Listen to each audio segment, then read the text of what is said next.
Merci. Bienvenue à cette cinquième séance des Book Club du matin qui est spéciale ciel. Et après, c'est... comment il s'appelle déjà? C'est Hassan Aourid.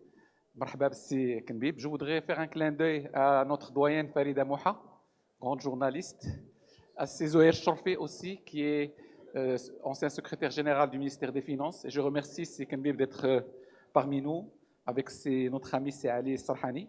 Et donc, on va parler de cohabitation judéo-musulmane, juifs et musulmans au Maroc. Je crois que l'ouvrage dissèque cette relation et parle, je crois, depuis il est situé au XXe siècle. Sans trop tarder, donc je cède la parole à Sarhani et à M. Kenbib. Merci beaucoup. Oui, bonsoir, mesdames et messieurs.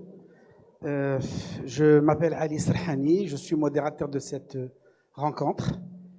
Je suis très honoré de pouvoir présenter le livre de Mohamed Kenbib.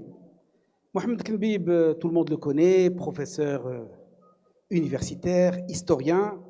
Il n'aime pas beaucoup le dire, mais il faudrait que je le dise également. Nommé en 2021 par Sa Majesté en tant que directeur de l'Institut royal pour la recherche de l'histoire, c'est ça. Le titre, il fait kilomètre. Ça fait plaisir de voir Sijam Abaïda, donc les archives du Maroc et l'histoire du Maroc. D'ailleurs, ça tombe bien tous les deux, je vais commencer comme ça. J'ai vu une interview avec Mehdi 1TV et l'animatrice, je n'ai pas retenu le nom, qu'elle me pardonne, elle avait cité un écrivain polonais qui avait dit « L'histoire enseigne comment il faut la falsifier ». Donc, je crois que vous deux, en tant que binôme, vous devriez tout faire pour que l'histoire ne soit surtout pas falsifiée. Très bien. Bon. Alors, aujourd'hui, nous parlons de juifs et musulmans au Maroc, des origines à nos jours. J'ai lu le livre, je l'ai relu. Ce n'est pas un livre qui a été fait pour ou quoi que ce soit. C'est un livre qui a été fait pour des gens, à tout le monde, pour pouvoir rapprocher une réalité. Comme tu le dis si bien, la société marocaine a été d'une partie d'elle-même, dans une de tes interviews. Et connaître l'autre, parce que l'autre, c'est nous quand même, c'est le miroir, c'est notre miroir, si j'ose dire. Monsieur Kenbib a pratiquement tout disséqué, dont pratiquement 250 pages, d'une manière, je dirais, très simple, à la portée de tout le monde. Tu as évité cela. Ce livre, si j'ose dire, a résumé le tout, parce que depuis longtemps, tu n'as fait que parler, tu n'as fait que parler, tu as parlé de beaucoup de choses, tu as écrit beaucoup de choses, à savoir ces minorités, les protéger, les juifs marocains juifs, comme disait Edmond Amr al-Marh, ça c'est une chose très importante. Ma question, la première, je vais aller droit au but, avant que tu nous présentes ton livre, hein, mais tu vas le faire de manière sommaire, parce que les gens sont là pour poser beaucoup de questions, et j'aimerais bien qu'il y ait le partage, j'aimerais bien qu'il y ait beaucoup de questions. Pourquoi le judaïsme? Qu'est-ce qui se passe avec le judaïsme? Pourquoi le judaïsme? Et avec passion. Parce qu'avant de venir là, j'ai suivi un petit peu toutes tes interviews sur les différentes télés marocaines et radios, et j'ai lu un petit peu. Il y a une véritable passion. Cela est dû à quoi? À Cassiti. Merci beaucoup, mesdames, messieurs. Merci d'être là parmi nous ce soir. Merci, Céali, d'avoir pris la peine de lire et relire cet ouvrage. En fait, cet ouvrage n'est que le condensé d'un ouvrage beaucoup plus consistant qui fait pratiquement 800 pages. Et là, vous avez la synthèse de ces 800 pages. Il est effectivement simplifié dans une certaine mesure. Il n'y a pas de note infrapaginale, autant que je m'en souviens, ou très peu. Alors que le premier ouvrage, qui fait donc dans les 800 pages, c'est plein de notes infrapaginales et c'est destiné essentiellement aux chercheurs pour qu'ils fassent l'économie de la recherche d'un certain nombre de documents d'archives, notamment des archives qui ne sont pas disponibles au Maroc, les archives du Quai d'Orsay, c'est-à-dire du ministère français des Affaires étrangères, qui se trouvaient initialement au Quai d'Orsay à Paris et qui par la suite ont été transférées à Nantes, les archives du Foreign Office à Londres, qui se trouvaient à Londres même, dans un espace qui s'appelait Chancery Lane et qui ont été transférés en dehors de Londres à Kew Gardens et bien entendu les archives du département d'État à Washington. Donc c'était le but de l'exercice, contribuer à mettre à disposition des chercheurs toutes ces références difficilement accessibles. Dans le cas d'espèce, donc il s'agit d'une synthèse, si je puis dire, destinée à un grand public. On pourrait commencer, donc il s'agit d'histoire, et je serais tenté de poser à notre cher public, quand on parle d'histoire, qu'est-ce qu'on entend par histoire? Pardon? Effectivement, le passé et le présent, et depuis quelques années, on s'achemine vers ce qu'on appelle le temps présent, Tarikh al-Rahin, Tarikh Zaman al-Rahin, et naturellement, c'est peut-être plus compliqué, enfin, pas peut-être, c'est plus compliqué que d'étudier le passé pour plusieurs raisons. D'abord, avec le passé, il y a la distance chronologique, c'est-à-dire c'est le passé qui est supposé être mort et enterré, mais le passé nous rattrape. Voilà. Tandis que dans le cas du temps présent, les archives sont rares. L'une des ressources, c'est les médias, et naturellement les médias, je ne ferai pas de commentaires, ni dans un sens ni dans un autre. Et il y a également la mémoire. Les gens se souviennent, mais là aussi, la mémoire, c'est très compliqué parce que il y a l'oubli, il y a l'occultation, et de manière générale, la mémoire est sélective et subjective. Et la mémoire fait partie de l'histoire, mais ce n'est pas l'histoire. Je le dis de manière très nette. Et donc, la question que je vous ai posée sur l'histoire, en fait, la réponse est très simple. Il y a deux réponses. La première, c'est que, comme dit Ibn Khaldoun, l'histoire, c'est fannun wa ilm. Je ne sais pas s'il commence par fann ou s'il commence par ilm. Donc, c'est à la fois de la science et de l'art. Et c'est très compliqué comment dirais-je, de mixer les deux. Et pour faire court, disons, c'est l'une des questions que j'avais posées à une classe il y a voici une vingtaine d'années dans un des lycées de Casablanca, qui a affilié un groupe scolaire privé. C'était des collégiens, donc 12, 13 ans. Je leur ai posé la même question, c'est quoi l'histoire? Alors il y en a qui ont répondu, c'est le passé, c'est les événements, etc. Mais il y a une jeune fille, 11 ans, 12 ans, je l'ai fait applaudir parce qu'elle a dit, l'histoire, monsieur, c'est l'esprit critique. C'est la manière donc de disséquer les choses en n'avalant pas n'importe quoi.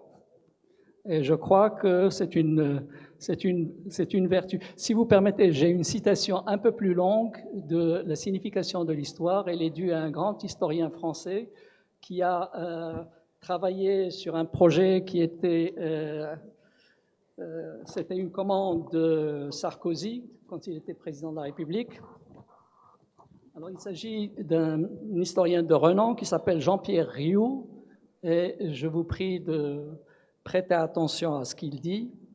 L'histoire est compréhension d'abord. Il s'agit de comprendre. Science qui éclaire la conscience de soi, des autres et du monde. Encore une fois, science qui éclaire la conscience de soi, des autres et du monde. Et la suite est tout aussi significative. L'histoire, c'est une machine à produire de l'intelligence plus que des certitudes. Produire de l'intelligence plus que des certitudes, et je trouve que c'est une belle citation. Très bien. Effectivement, donc ces certitudes-là, si on dit cette intelligence, vous m'entendez? Voilà, cette intelligence à travers votre livre, nous, alors moi je parle d'une génération qui est la mienne. Je ne parle pas des jeunes aujourd'hui. Je suis dans une génération où nous avions déjà de grandes communautés juives, je dirais marocaines, de confession juive, qui étaient établies au Maroc et avec le temps sont partis. Donc on a connu, si j'ose dire, ce genre de melting pot. Mais avec le temps, on avait une image un peu faussée, faussée sur, et c'est vrai ce que tu dis, cette citation, elle est très bien cette citation, il faudrait que tu me la donnes après, les intelligences. Là, à travers ton livre, qu'est-ce qu'on découvre? On découvre quand même que l'élément juif dans notre société a été très important, d'une importance cruciale. Il y a un certain Meymoran dont tu parles, de Moulay Ismail, qui était considéré comme le Colbert par le consul hollandais, qui était le Colbert marocain.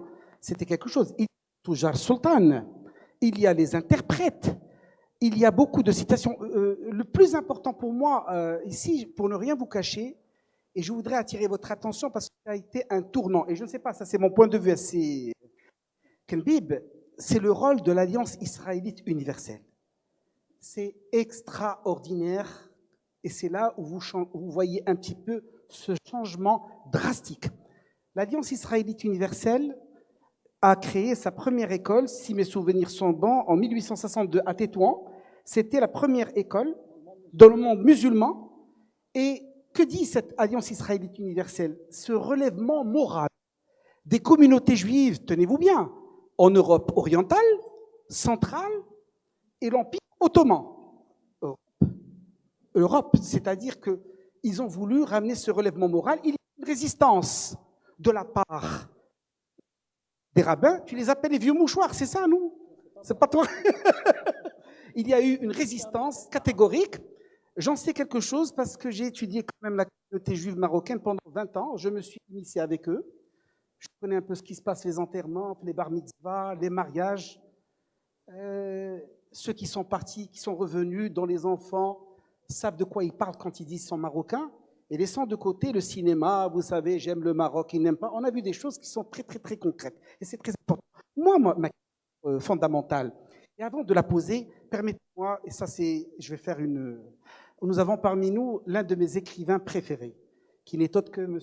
Kébir Ammi, qui est avec nous, et qui a écrit un roman qui s'appelle Mardoché. Et c'est un roman, et Mardoché était l'accompagnateur de Charles de Foucault quand il était venu au Maroc, déguisé en juif. Et pourquoi j'en parle ça? J'en parle parce que Kenbib parle des juifs de Demnetz, les juifs de Demnetz, et que dit Charles de Foucault? C'est l'histoire, que voulez-vous? C'est l'histoire. Les juifs, note-t-il, vivent pêle-mêle avec les musulmans qui les traitent avec une exceptionnelle bonté. C'était en 1883. Donc, je vais faire cette parenthèse, je voulais une question maintenant. Oui, pardon, mais pardon. L'Alliance israélite universelle. Peu de gens n'ont pas l'idée fondamentale que cette association a pu faire. J'ai l'impression que tu as tout dit. Non, un petit mot quand même sur ma motivation initiale. D'accord. La question qui était le point de départ de pratiquement 40 ans de recherche est la suivante, elle est banale. Hein?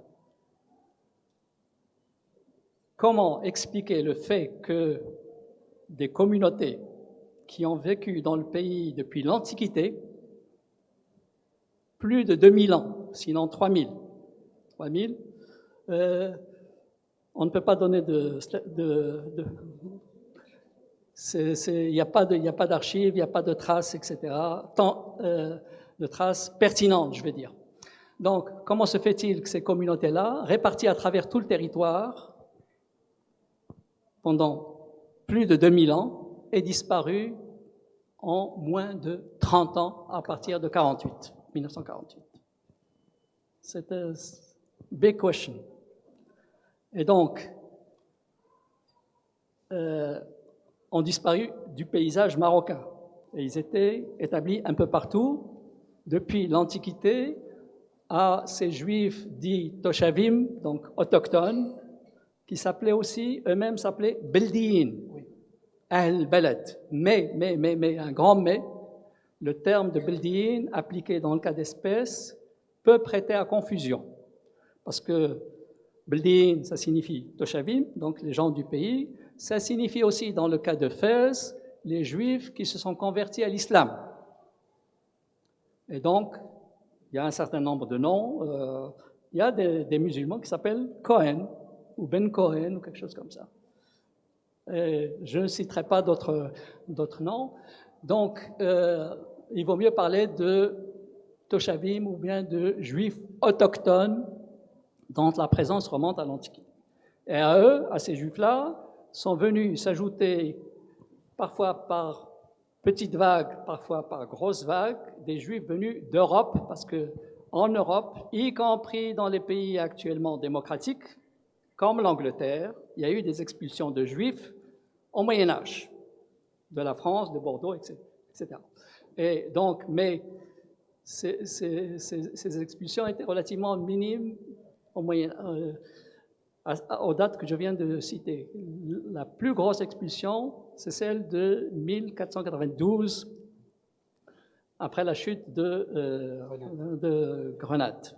Donc, expulsion d'Espagne en 1492, du Portugal en 1497. C'est donc la communauté qu'on appelle communauté séfarade. Séfarade, donc, ce sont des gens qui sont venus d'Espagne et du Portugal. Les conditions d'établissement n'étaient pas simples. Les gens, les muletiers, les âniers, etc., spéculaient sur la rareté du transport, donc ils faisaient du business avec ça dans des conditions absolument terribles. Et ce sont des éléments qui se sont établis dans les villes, mais aussi à l'intérieur du pays. Pourquoi à l'intérieur du pays? Parce qu'ils avaient l'obsession de raids ibériques sur le littoral. Et il y a eu des raids d'Espagnols et de Portugais sur le littoral méditerranéen et atlantique. Donc, on les trouve dans le, comment dirais-je, dans l'interland, à l'intérieur. Et l'élément qui est intéressant avec ces Juifs venus d'Espagne et du Portugal, notamment d'Espagne, plus particulièrement d'Espagne, c'est qu'ils ont vécu dans le cadre de l'Andalousie musulmane avec le brio de la civilisation andalouse. Donc, ils sont venus avec ce legs de civilisation.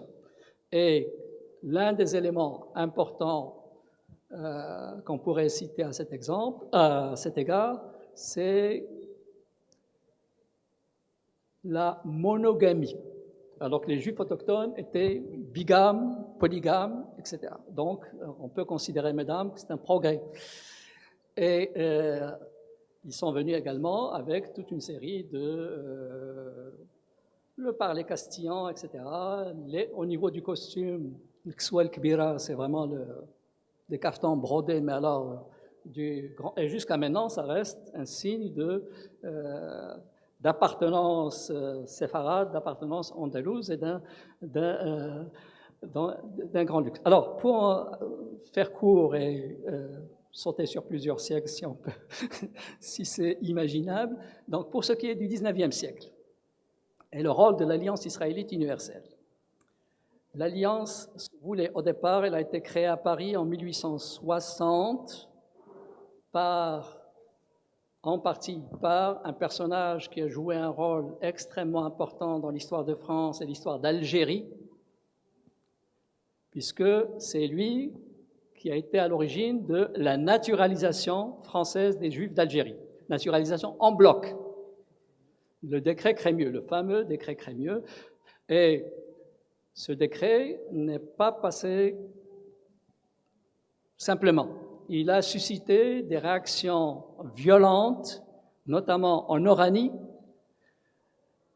parce que les petits blancs, c'est-à-dire les Européens de conditions modestes, estimaient que les Juifs n'avaient pas le droit d'être des citoyens français. Donc, et c'est là où il y a eu des flambées d'antisémitisme.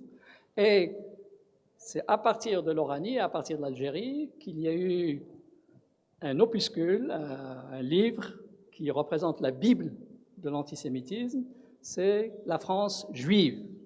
Le livre s'appelle comme ça, je crois que c'est Édouard Drummond, l'auteur de ce livre-là, qui a été traduit en russe Et on connaît l'histoire des Juifs en Russie, les pogroms. Et quand je dis, excusez-moi, c'est la première fois que j'oublie d'éteindre le téléphone en public. Donc, flambée des pogroms en Russie, et les tsars utilisaient les Juifs, et il y avait des communautés juives extrêmement importantes dans la Russie tsariste, comme des boucs émissaires. Il y avait mécontentement populaire, et pour dévier le mécontentement populaire, donc le tsar jouait, et la police tsariste jouait sur l'antisémitisme. D'ailleurs, parmi les opposants du régime tsariste, il y avait quelqu'un qui s'appelle Trotsky. Vous avez certainement entendu parler du personnage qui a été assassiné à Mexico en 1940. Oui, oui. Donc, l'Alliance israélite avait initialement le fait de dire, d'avoir comme slogan d'être une association philanthropique et de dire le relèvement moral, pour nous, ça pose problème. C'est vrai que les masses juives étaient misérables, comme l'étaient les masses musulmanes, notamment à la campagne. Le petit fellah n'était pas mieux loti que le juif du mellah. Là où il y avait des mellahs, parce que il n'y avait pas des mellahs partout au Maroc. Dans les villes, et le premier mellah, ça a été celui de Fès. Donc, pourquoi ça nous pose problème? Relèvement moral, ça signifie que ces gens-là étaient ignorants, misérables, livrés à l'oppression et persécutés. Ce n'est pas le cas. Les masses, effectivement, étaient misérables, mais les Juifs du Maroc ne formaient pas un bloc monolithique, ni du point de vue social, ni du point de vue ethnoculturel. Il y avait les Juifs autochtones et les Juifs venus d'Andalousie. Sur le plan social, il y avait effectivement une masse de colporteurs, d'artisans, de portefaix qui peinaient pour gagner leur croûte, si je puis dire, mais il y avait une élite juive qui vivait opulente, je dirais. Une élite juive opulente, et dans cette catégorie d'élite de gens opulents, il y avait ce qu'on appelle les Tujar Sultan. Et en vieux François, on disait les facteurs de l'empereur. Sultan al-Brad. Tujar Sultan, et il y a des gens qui vraiment étaient réellement opulents.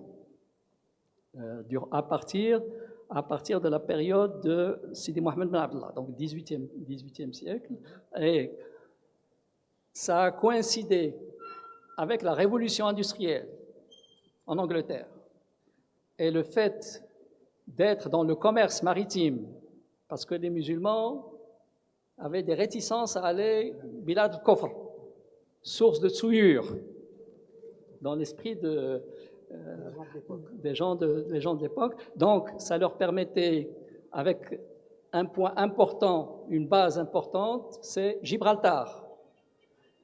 Donc, à partir de Gibraltar, une forte proportion de la population c'était des Juifs marocains. Et même, à un moment donné, le gouverneur de Gibraltar, c'était un certain Hassan, Maghribi. Donc, ça a donné lieu à des fortunes absolument considérables, et ça a duré pratiquement jusqu'à la période du protectorat, parce que avant le protectorat, c'était eux le lien avec le monde occidental. Et donc, c'était des facteurs de l'empereur et du sultan, je veux dire, et ils bénéficiaient il y a un élément sur le plan juridique qui les distinguait des autres.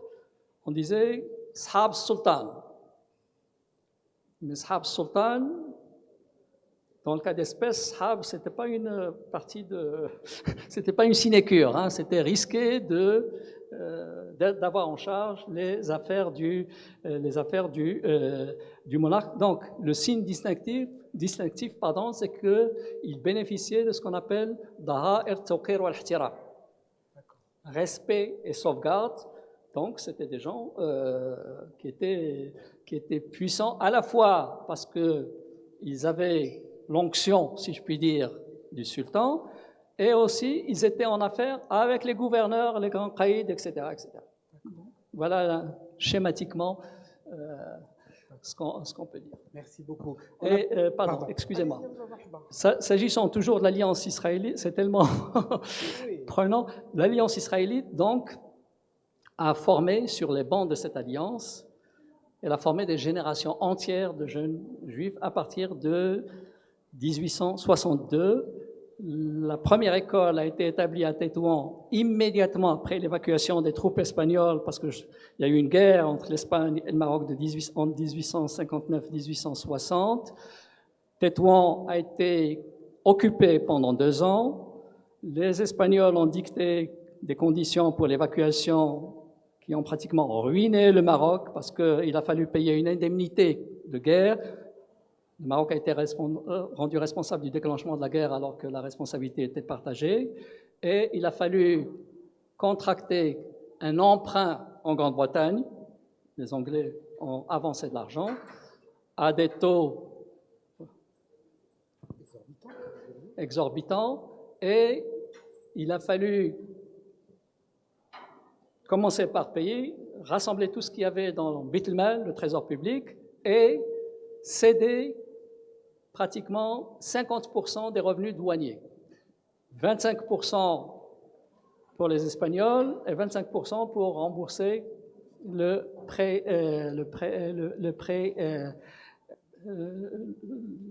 britannique. Donc, ces écoles, les écoles de l'Alliance, ont formé ce qu'on appelait en milieu juif les évolués. Les évolués. Et ça a été un grand pas dans la modernisation du pays. Dans la modernisation du pays. Et donc, il y a eu parmi eux des gens qui, c'était parmi ces gens qu'ont commencé à circuler des pétitions contre les abus des caïds et des pachas au nom des droits de l'homme. Droits de l'homme? Parler des droits de l'homme au XIXe siècle, ou à la fin du XVIIIe, immédiatement après la Révolution française, c'était quelque chose. Et dans le cas des musulmans, on a commencé à parler des droits de l'homme que les leaders nationalistes, notamment Mohamed Ben Hassan Ouazzani et compagnie, beaucoup plus tard. D'ailleurs, l'une des écoles les plus importantes de cette alliance, qui est toujours à Casablanca, entre guillemets, pas à Casablanca, porte le nom de Narcisse Leven, qui a été pratiquement le fondateur ou bien le directeur, si mes souvenirs sont bons. Narcisse Leven, il était président de l'Alliance israélite. Qui est une excellente école d'ailleurs, la plupart. C'est le groupe Maïmonide. Maïmonide, d'accord. Ibn Maïmoun. Tout à fait. Et concernant le décret Crémieux, chose importante que cite le professeur Kenbib, les juifs marocains juifs, disaient pourquoi ne pas nous naturaliser? Et les Français répétaient non, vous êtes des sujets du sultan. L'Algérie n'est pas le Maroc. Ça, c'est un protectorat. L'Algérie est un département français. Une extension de la métropole outre-mer, comme on disait. Et qu'est-ce qui s'est passé? C'est que moi, je suis d'une formation juriste. La première des choses qu'on nous a apprises, c'est que le diable se niche dans le détail. Alors, qu'est-ce qu'ils sont allés chercher? Du moment que vous payez une dîme, jizya, ça veut dire que vous êtes des apatrides, tu l'as bien précisé, selon eux.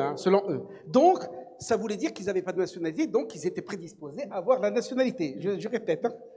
Je précise, si tu permets, oui. Ce n'est pas la résidence générale qui disait cela. La résidence générale, Lyoté, notamment, disait qu'il y avait en horreur le modèle algérien. Algérien, oui. Je ne reprendrai pas les termes qu'il a utilisés pour qualifier les juifs naturalisés d'Algérie. Donc, celui qui a utilisé ce terme, apatride, c'est l'un des dirigeants sionistes d'origine ashkénaze qui avait Jonathan Terz, il était d'origine polonaise, et il appuyait l'idée de naturalisation jusqu'à un certain point, de manière très, très ambiguë, parce que pour lui, in fine, mais il ne le disait pas explicitement, in fine, la destination c'était, n'oublions pas qu'on est dans le cadre de la déclaration Balfour, foyer national, etc., etc. In fine, c'était la création d'un État juif. mais le discours était ambigu, nuancé. Il disait non, l'État juif, c'est pas pour vous Marocains juifs marocains ou Marocains juifs marocains. Lui, il disait pas. Nous ne vous demandons que le versement du shekel. Shekel, c'est une sorte de d'obol, de contribution à, il ne disait pas l'établissement d'un foyer national en Palestine, il disait l'établissement d'un foyer national en Eretz Israël, et il disait le rachat d'Eretz Israël. Donc c'est très nuancé. Hein, Très bien, très bien, très bien. Et comment dirais-je, il y avait de l'idéologie, de la politique, de la diplomatie, oui. Tout ce que vous voulez. Et surtout, oui. Et en fait, la responsabilité des pays, notamment de l'Angleterre, est immense dans le cas d'espèce, parce que en Angleterre démocratique, il y avait de l'antisémitisme. Et parce que les Juifs qui étaient persécutés en Russie, victimes de pogroms, émigraient vers les pays démocratiques, ils émigraient vers les États-Unis, mais en premier lieu, avant d'émigrer aux États-Unis, ils essayaient d'émigrer en Angleterre. Et en Angleterre, avec l'afflux de Juifs venant de Russie, le seuil de tolérance, entre guillemets, était dépassé, donc il fallait que ces gens aillent ailleurs. Et ce n'est pas pour rien qu'il y a eu la déclaration Balfour, c'est pour des raisons de problèmes internes à l'Angleterre. Vous allez me donner 3 minutes et la parole sera à vous. Bon, moi je voudrais une question. À la lecture de le rapport adressé au Foreign Office en 1893 par le ministre britannique à Tanger, West Ridgeway, qui évolue en ces termes d'évolution des communautés. Qu'est-ce qu'il dit? Les Juifs du... Ah ouais. Les Juifs du Maroc, c'était en 1893. Hein. Les Juifs du Maroc totalisent quelques 300 000 individus. Nombre d'entre eux vivent dans des districts montagneux au milieu des populations musulmanes avec lesquelles ils ont de bons rapports. La situation des autres s'est beaucoup améliorée grâce à l'action de l'Anglo-Jewish Association et de l'Alliance israélite universelle. Elle est toujours là, celle-là.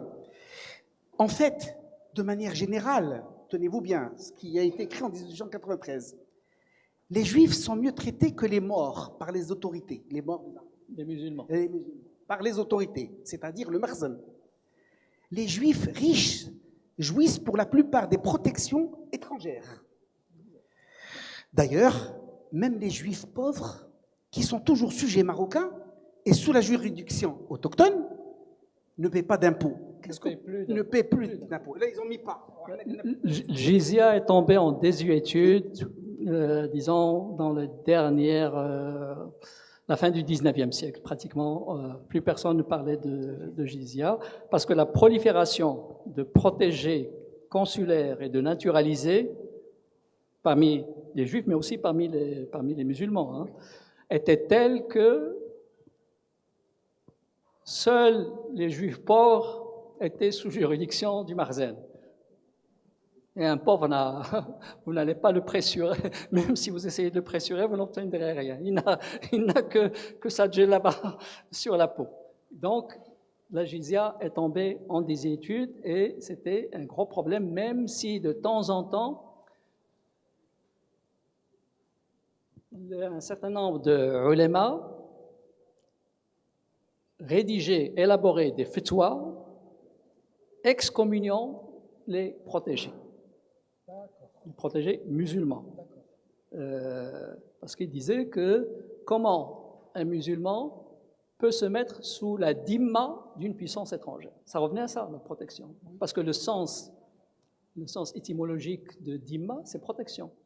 Et d'ailleurs, même dans le langage courant, on dit flan fi dhimma. Flan fi dhimma, c'est-à-dire je suis sous la protection de quelqu'un qui a le bras long. Et on dit aussi fi dhimmatillah, insha Allah yarhamah, fi dhimmatillah. Donc le terme de dhimma qui est utilisé dans la littérature islamophobe n'est pas à sa place. Il est détourné. Alors, je savais que vous étiez professeur universitaire, mais vous êtes également romancier. Vous avez écrit un seul roman et vous êtes arrêté. Dites-moi pourquoi. Les fumées de la gloire.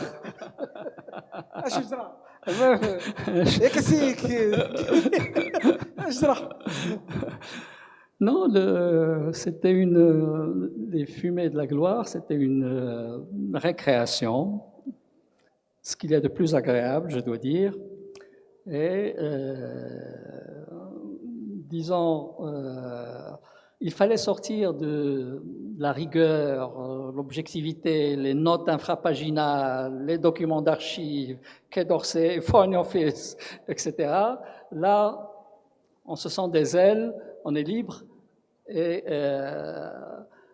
seul le lecteur est juge. Donc, il n'y a pas les contraintes qu'il y a dans l'écriture, disons, entre guillemets, hein, sans prétention d'aucune sorte, scientifique. Et on peut le trouver où? Quelle librairie? Il y a une Je crois que c'est édité par Porte d'Enfa, c'est ça? Porte d'Enfa, oui. Il y a Amina Amina Msnaoui Finek. quelque part. Est-ce qu'elle est Amina? Where are you? Autre chose, bon, alors je vais clore tout d'abord. Là, je dois ajouter une chose, puisque tu as parlé de ça. Je tiens à remercier une dame qui est avec nous, la Majida Bargash, qui a programmé ce livre dans son cours de littérature française. Elle est où, Madame Bargash? À UVA. Vous pouvez vous lever, parce qu'on voudrait bien que les gens allez levez-vous, Allah. L'Université de Virginie. Voilà. Il y a la mémoire. Hein. Alors, tout à l'heure, tu as cité la situation de l'intelligence au lieu des certitudes. Et j'ai l'un des Marocains juifs établis au Canada qui a lu ton livre et qui te remercie pour ce qui est de l'histoire de Moulay Zidane. Moulay Zidane est considéré comme étant cruel. C'était le Néron, le Caligula. Non, pas Moulay Zidane, Moulay Yazid. Non, Moulay Zidane, le Yazid. Moulay Yazid.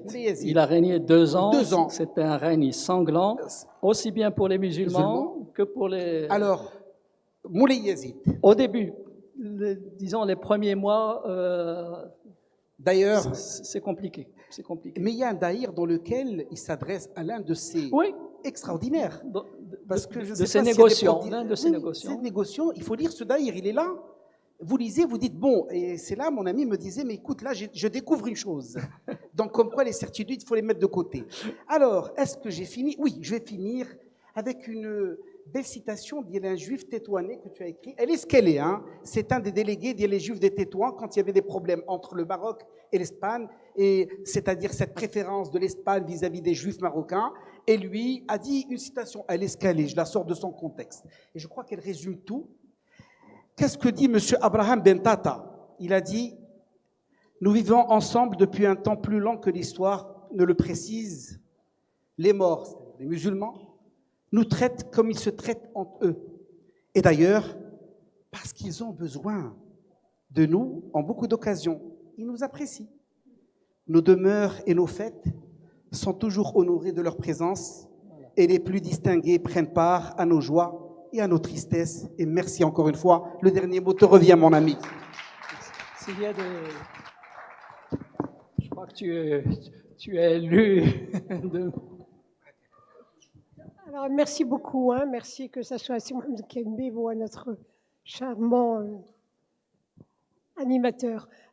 Sikilbe, vous avez posé une question très importante. Comment se fait-il qu'une communauté qui a vécu durant 2000 ans ou 3000 ans, André Azoulay parle de 3000 ans, il dit qu'ils étaient là bien avant la civilisation arabe. Comment se fait-il qu'en 30 ans, ils aient disparu? On attend la réponse. Je crois que c'est une réponse qui est très attendue. Merci beaucoup. Alors, il ne peut pas y avoir de réponse univoque. Il y a 36 000 facteurs. Il y a énormément de considérations. L'un des facteurs, j'énumère dans le désordre, hein, c'est celui de... Les Juifs ont été vecteurs de modernité et ils ont été victimes de modernité. Je m'explique. C'est le paradoxe, mais c'est ça. Quels étaient les métiers ces éléments-là. C'était artisan, colporteur, soukier, on disait soukier, donc artisan, colporteur, prenons ces deux catégories. Pour ce qui est des artisans, c'est le cas aussi des artisans musulmans. Il y a eu, et c'est un tournant dans l'histoire du Maroc, 1906, la convention d'Algésiras, instituant le régime de la porte ouverte, c'est-à-dire l'entrée pratiquement sans droit de douane des produits manufacturés, coûtant beaucoup moins cher que les produits de l'artisanat. Et ce qui complique les choses, c'est que un pays, un grand pays industrialisé à l'époque, le Japon en l'occurrence, pratiquait le dumping. Et c'est pour ça que les Marocains ont commencé à abandonner le belra au profit des trucs en caoutchouc, bottes et les sandales, etc. Donc ça a ruiné l'artisanat. Et ce n'est pas un hasard si les premiers adeptes d'origine populaire du mouvement nationaliste, dès les début des années 30, c'était les artisans. Ce sont les artisans qui ont appuyé le mouvement nationaliste. C'est la première catégorie populaire qui a appuyé Ali El-Fassi, Mohamed Belhassan Ouazzani et d'autres. Donc, il y a cela. Il y a aussi il y a donc le Algésiras, c'est quelque chose d'important dans l'histoire du Maroc. C'est un tournant important puisque le protectorat, institué en 1912, n'a pas aboli le régime d'Algésiras. Le régime d'Algésiras est resté en vigueur. Un certain nombre de pays y ont renoncé à la demande de la France. Le seul pays qui a dit non, c'est les États-Unis. Ils n'ont renoncé à leurs privilèges capitulaires, à leurs droits commerciaux, notamment en matière de douane, qu'en 1956. Vous étiez le seul à dire. Et c'est une convention qui a conforté la personnalité marocaine et la reconnaissance du sultan en tant que chef de l'État marocain. Donc, et le régime du protectorat n'a rien changé à cela. Le régime du protectorat, donc, a continué à observer la Convention quand les États n'y renonçaient pas, en trouvant des moyens détournés pour faire payer des droits de douane ou bien pour empêcher les produits d'entrée.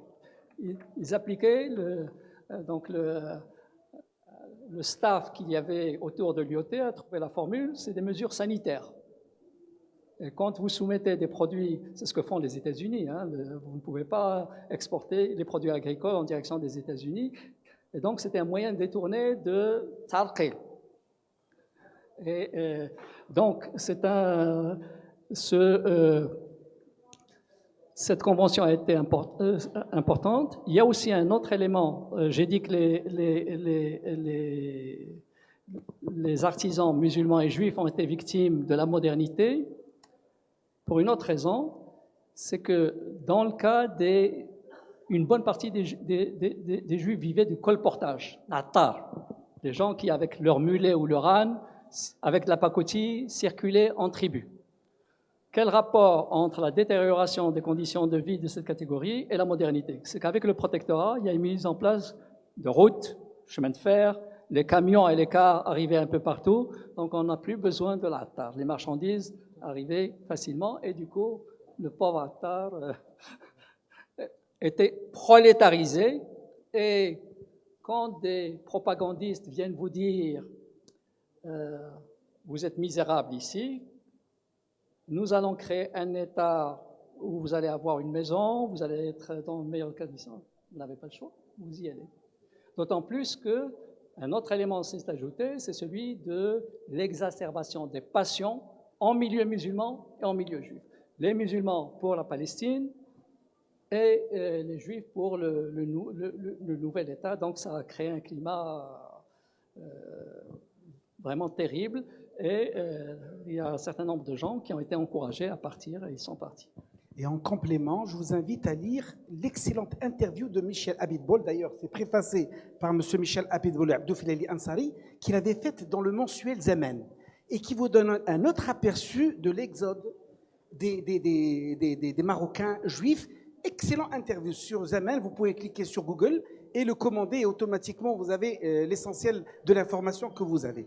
Monsieur, Sidi... Une seconde. Bitte. Vous avez cité Michel Abitbol. Oui. C'est un grand historien, il a beaucoup travaillé sur le Maroc, mais il y a un point sur lequel on ne s'entend pas. Lequel?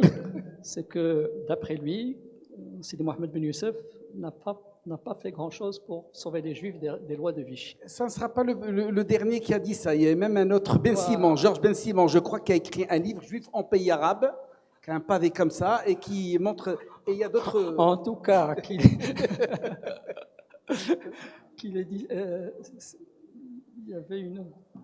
Non, Non, c'est dans ça. C'est dans celui-là. Moi, j'ai l'original, hein. Non, oui, une voilà. synthèse érudite et captivante. Oui, c'est écrit dans la préface. C'est écrit Donc, dans la préface. je tenais Effectivement. Vous savez, en histoire, on a l'obsession de la nuance. Ah, ouais. Et de Comme nous, les juristes, le diable se niche dans le détail. Bon, la question. S'il vous plaît, vous avez parlé dans votre intervention de Charles Foucault et non pas Michel Foucault. Charles Foucault a été installé dans la région Charles de Foucault. Charles de Foucault. Michel de Foucault, il a Oui, c'est autre chose. Non.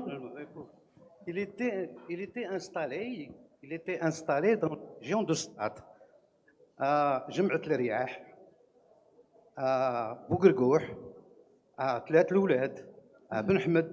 Oui. Et même, il était marié avec une boujadienne, de Boujad. Qu'est-ce qu'il a apporté à cette région? Il a travaillé sur la santé, comme vous le dites. Il a travaillé sur les changements de comportement de la population. Qu'est-ce que vous avez des idées dans ce sens? Qu'est-ce qu'il a fait pour cette population de la région d'Espagne à cette période? Deuxièmement, vous avez parlé de l'assassinat de Trotsky. Si vous revenez au film d'Alain Delon, il y a un film d'Alain Delon qui s'appelle L'assassinat de Trotsky. Et on peut comprendre tout sur ce film. Merci. Alors, s'agissant de Charles de Foucault, c'est quelqu'un qui a fait un voyage d'exploration au Maroc pour le compte du gouverneur général d'Algérie. Donc, une fois, il est venu, je crois, en 84 ou quelque chose comme ça, 1884. Une fois la situation stabilisée en Algérie avec la fin de la résistance de l'émir Abdelkader, une fois la Tunisie, comment dirais-je, annexée avec un régime de protectorat, il y avait un objectif chez les Français, c'est ils se posaient en héritier de l'Empire romain. Et comme toute l'Afrique du Nord était sous domination romaine, il fallait également le Maroc, même si pour les Romains, pour l'Empire romain, le Maroc n'était pas aussi important que l'Algérie, ce qu'on appelait la Mauritanie césarienne, ou la Tunisie, l'Afrique proconsulaire. Pour ce qui est de la Mauritanie dite Tingitane, c'est le Maroc, dans la vision de Rome, c'était juste un glacis de protection de la Bétique, c'est-à-dire une sorte de profondeur stratégique ou géostratégique de protection de la Bétique, c'est-à-dire de l'Espagne. C'est un peu la politique de l'OTAN, la stratégie de l'OTAN actuellement. Le Maroc, c'est un peu la protection du flanc sud de l'OTAN. Voilà. Et donc, pour ce qui est, pour en revenir à Charles de Foucault, il était, d'abord il a circulé, il faut le préciser, c'est important de le préciser, il s'est présenté en rabbin de Moscovie. Il s'est présenté comme un rabbin venant de Russie. Ça n'a rien changé à son antisémitisme. Et quand vous lisez sa reconnaissance au Maroc, c'est plein d'annotations antisémites. Et notamment, il dénonçait, il critiquait la collusion entre les juifs d'un certain standing, disons les juifs riches, et les grands caïds. Et en général, ils étaient en affaires. Et donc, les propos qu'il tient à l'égard des juifs n'ont rien de sympathique, si je puis dire. Alors, nous avons 2, 3, 4 et 5. On a toute la soirée. تفضل سيدي. On a toute la soirée. Les gens viennent le matin. Combien on a Ali, il est là. Ali Kholti. Alaoui. On a combien de temps, mon ami? شحال تعطينا د الوقت؟ 5 minutes. اعطينا 10. الله يخليك 10 يلا 10. تفضل سيدي تفضل. Bargaining, yes.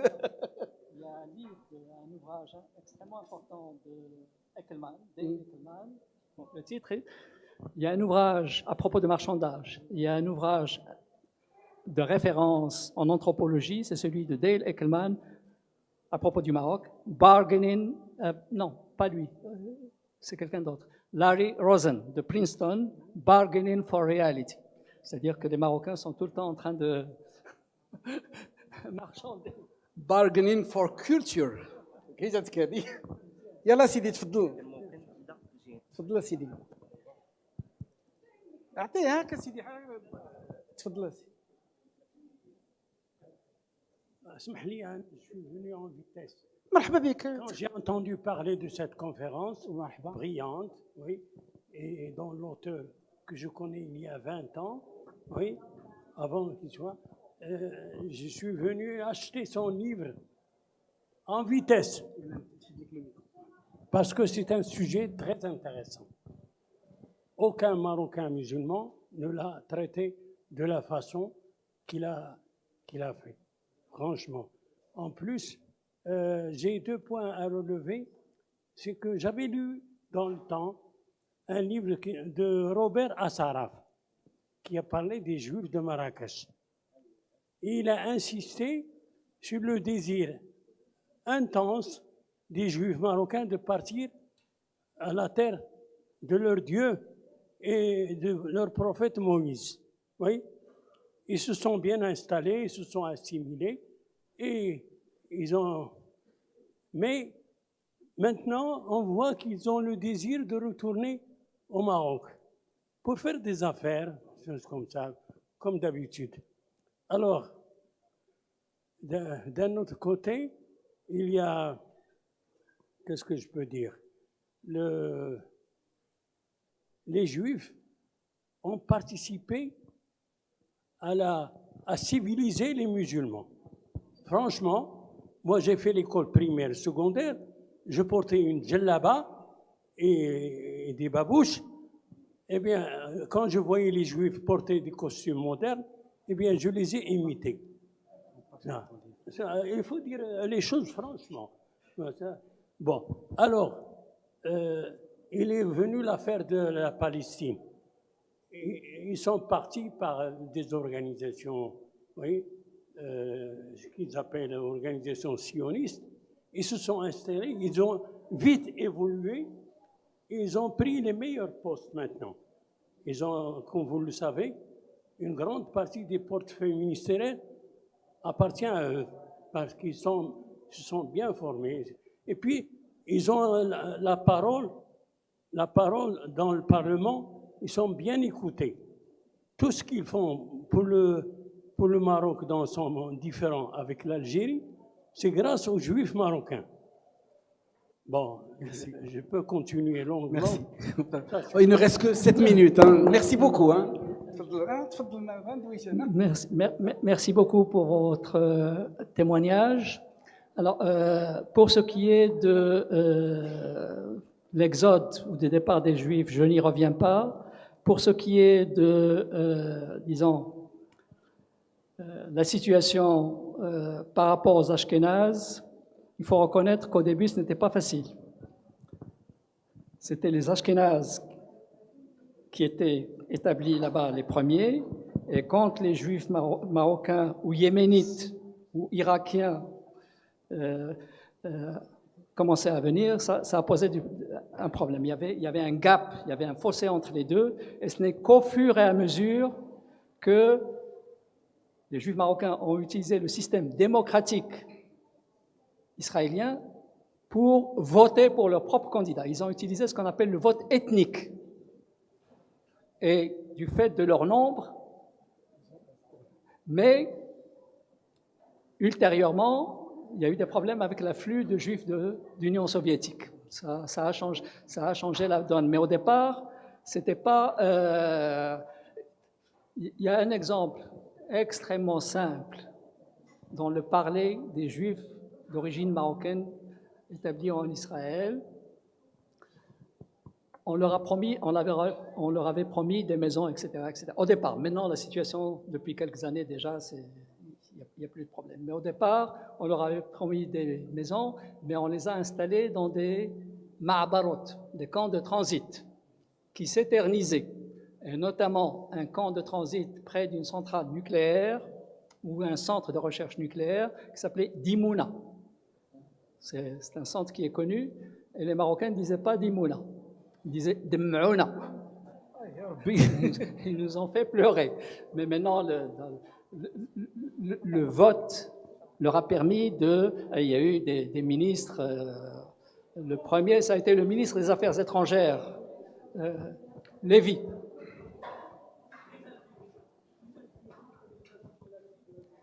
Alors, ce que vous avez dit pour la civilisation... Il y a à boire et à manger. Alors, si vous voulez bien, on laisse les... après, merci. Merci beaucoup. Merci beaucoup. Avant Merci de beaucoup. poser votre question, il y a une chose. Pas de question, c'est juste une minute. Ce que vous voulez. Allez-y. Je vais être très brève. Je voudrais vous remercier tous les deux parce que le niveau est très élevé et c'est magnifique. Et puis je voudrais rebondir sur ce que vous avez dit. Vous savez, les morts, ils étaient intelligents et foncièrement bons. Ils savaient que ces gens-là que Dieu avait sauvés des pharaons, c'était de la bonne graine. Et intelligents comme ils se sont dit, allez, nous allons cohabiter, nous allons très très bien vivre. Merci. Merci beaucoup.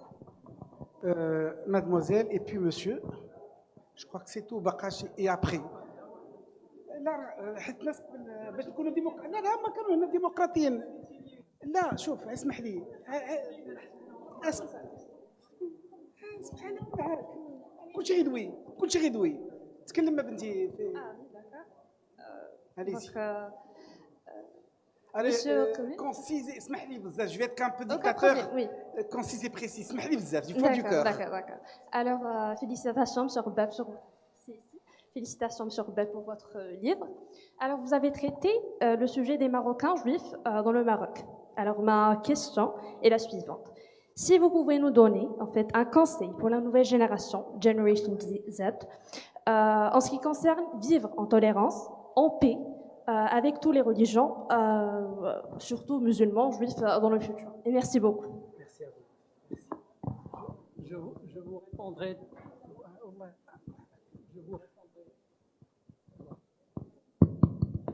Je vous répondrai tout de suite. Ça fait 40 ans que je travaille sur ce sujet. Je n'ai jamais utilisé le terme tolérance. Et qu'est-ce que vous avez utilisé comme terme?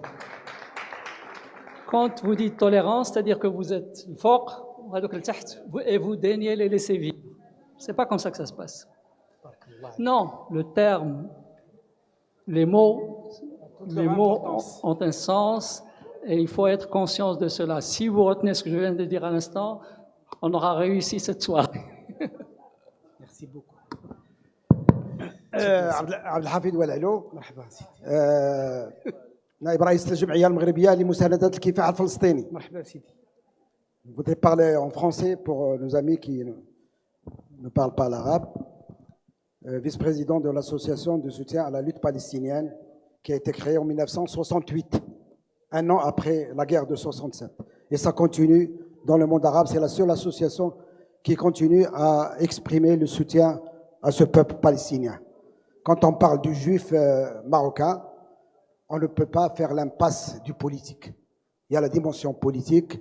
Ici au Maroc, nous considérons que c'est une cause nationale au même titre que la cause du Sahara marocain. Je voudrais vous dire mes souvenirs d'enfance à Salé, où on avait des juifs qui vivaient vraiment dans la paix, vivre ensemble comme on dit, et on avait des amis juifs dans le quartier qui venaient faire khiyata, ils étaient les seuls à rentrer dans les maisons avec nos mamans, etc. Donc c'était vraiment la grande confiance qu'un juif qui vient, qui rentre chez nous, aucun problème. Mais il faut rappeler aussi que dans cette ville de Salé, il y avait aussi des manifestations contre les juifs pour l'usage de l'alcool.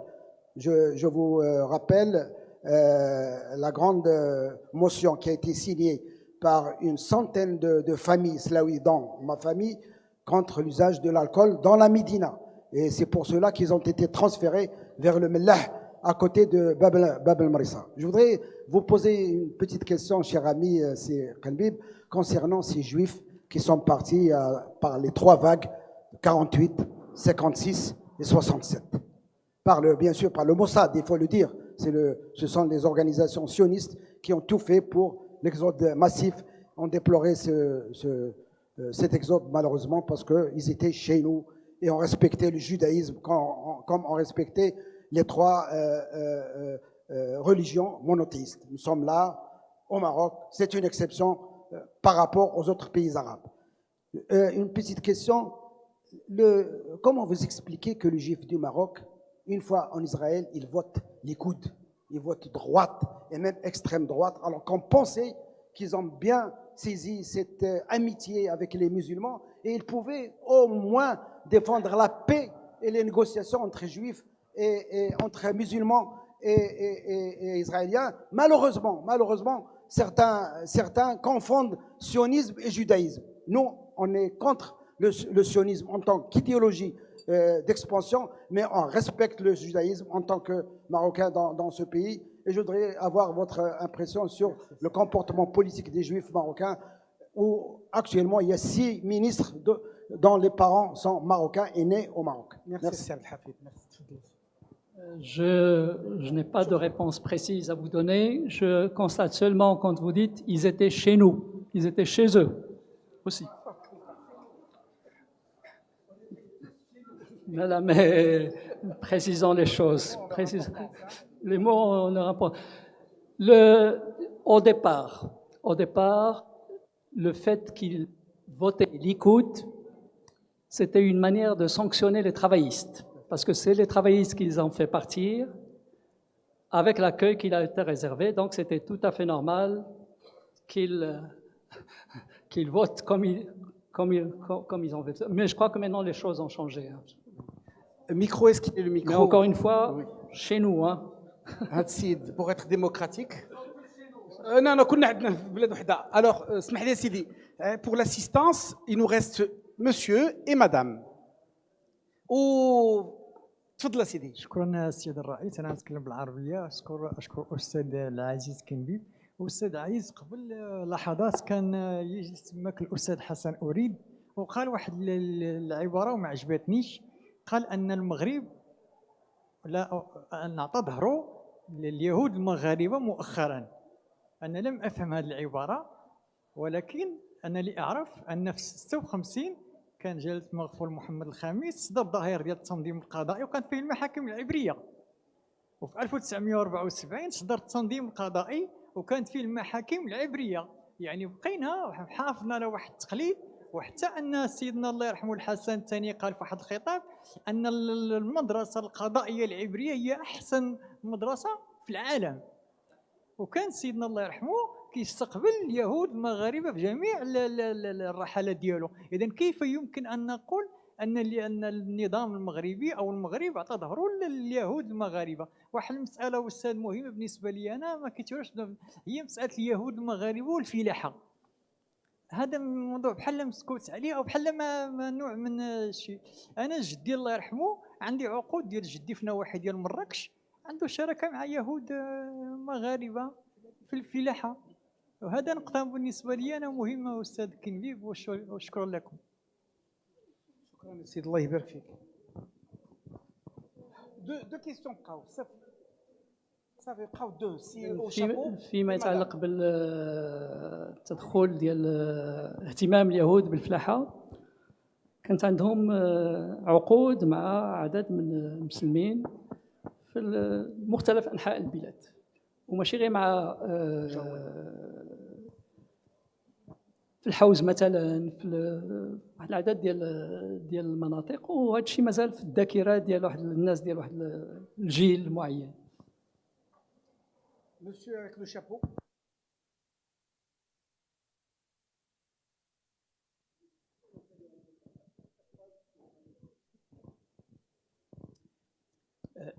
Je voudrais relever une chronique qui circule à Fès.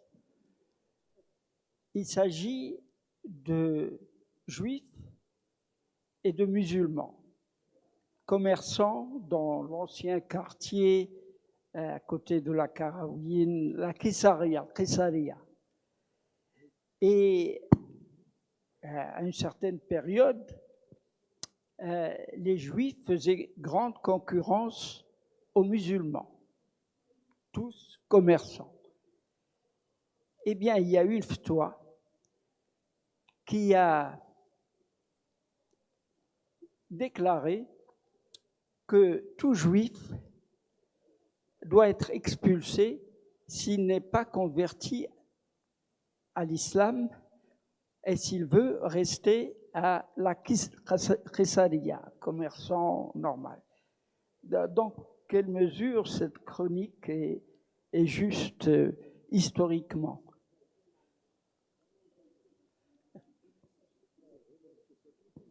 Au départ, il ne s'agissait pas de Kessaria. Il ne s'agit ni de commerce. Il s'agissait de l'habitat juif en Médina de Fès. Donc rien à voir avec le commerce. Il peut y avoir des dessous commerce, mais théoriquement, c'était le fait que des juifs habitaient en Médina et à proximité immédiate du mausolée de Moulay Idriss, Horm. Et donc, il y a un certain nombre de ulama rigoristes à l'époque médinite qui ont demandé à ce que les juifs soient établis ailleurs, et ils n'ont pas été établis n'importe où, ils ont été établis à proximité du palais Fajdid mérinite. Donc, visiblement sous la protection. Et d'ailleurs, cette dynastie a pris un certain nombre de mesures vraiment plus qu'audacieuses. C'est que les Juifs qui ont adopté une conversion de façade à l'époque almohade, conversion forcée, mais qui sont restés secrètement juifs, ont renoué avec la pratique ouverte du judaïsme, et en principe, c'est de l'apostasie, avec la condamnation que l'on sait. Et ces mérinides ont pris dans leur cours un certain nombre de conseillers juifs, et les opposants ont utilisé cela dans leur propagande contre les souverains mérinides. Et d'ailleurs, ça s'est mal terminé pour le dernier d'entre eux, dernier souverain mérinide. Dernière question. Céline, elle est là.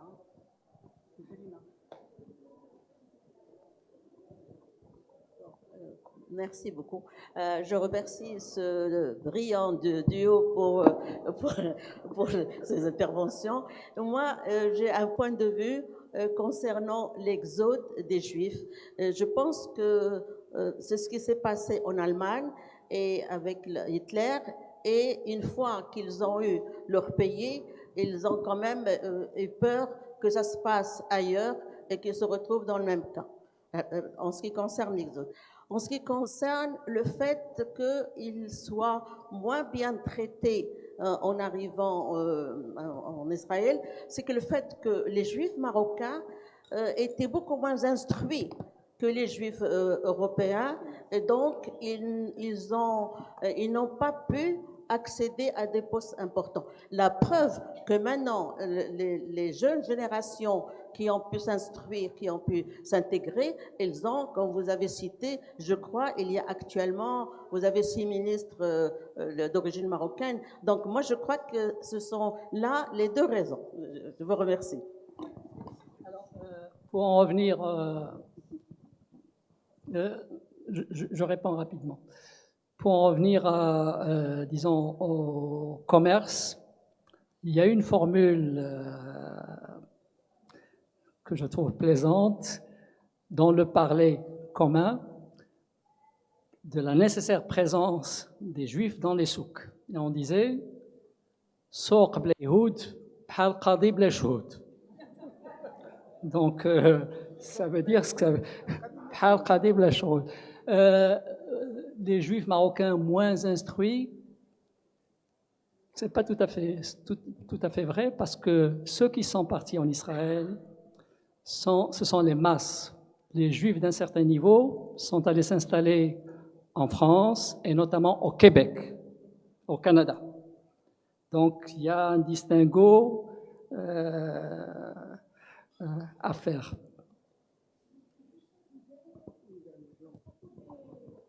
À propos des Juifs marocains les moins instruits, vous savez, madame, que le grand philosophe Emmanuel Lévinas à Paris, qui a créé l'école de la communauté juive, qui a vraiment été un centre de rayonnement absolument extraordinaire dans les années 50, 60, 70. Emmanuel Lévinas, vous savez ce qu'il a fait pour revigorer et redonner tout le sens de l'esprit de la Torah et de la religion hébraïque.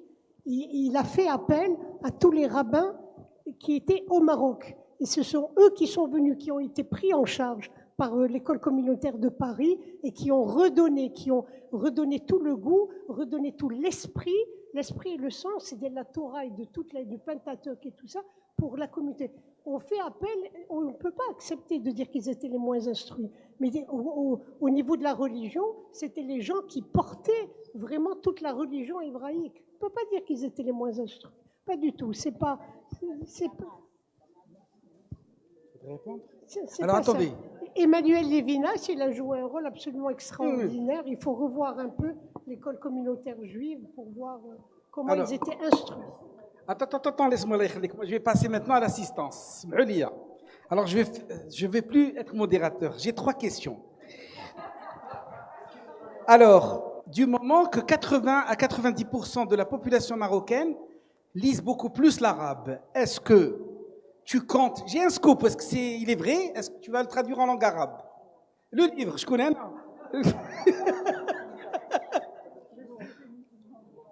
Et en anglais, en français, voilà. Est-ce que en langue arabe? En langue arabe, il était déjà traduit Yahoud al-Maghrib. Très bien. Comme ça, c'est la faculté des lettres de Rabat qui s'est chargée de cette traduction, Yahoud al-Maghrib. Et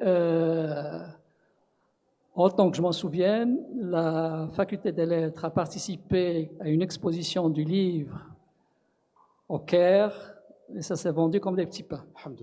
Et les gens essayaient à tout prix d'avoir un exemplaire. Pour ce qui est de... il y a actuellement une traduction en cours vers l'anglais. D'accord. Et une traduction vers l'espagnol. Ça sera de manière concomitante. Fantastique. Voilà. Alors, merci beaucoup. Je vais m'arrêter sur une seule question. Tout le monde est fatigué. Merci d'avoir resté avec nous et merci beaucoup. Merci beaucoup Ali, merci Mohamed, merci à l'assistance. Alors, nous avons une pause demain, nous ne serons pas là, mais oui, il faut bien qu'on se repose un peu, Ali.